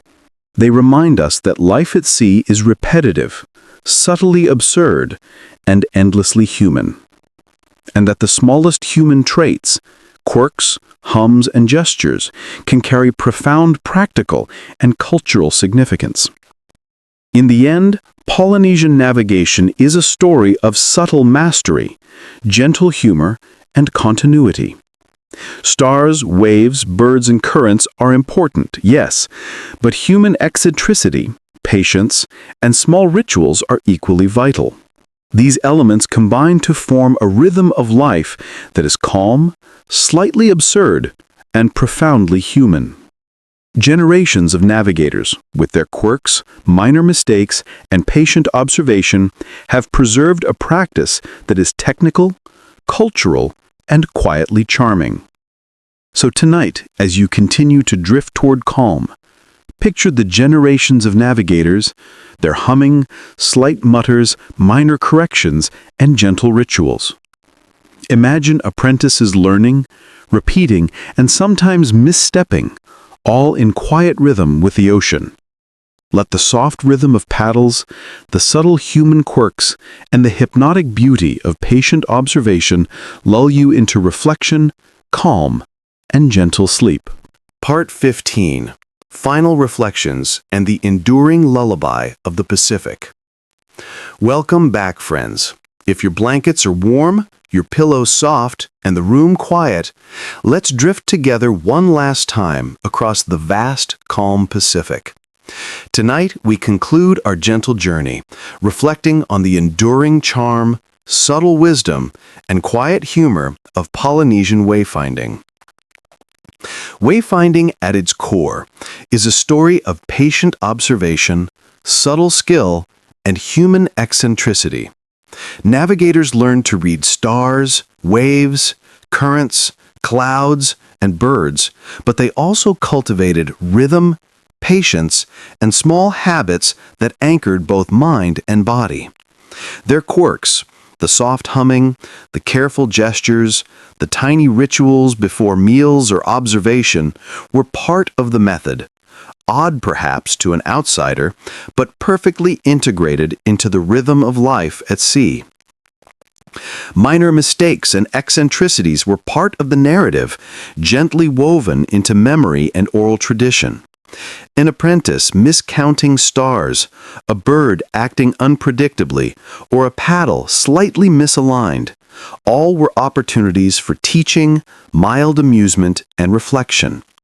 These incidents remind us that human skill is inseparable from human imperfection, and that patience, subtle humor, and minor eccentricities are as important as technical knowledge.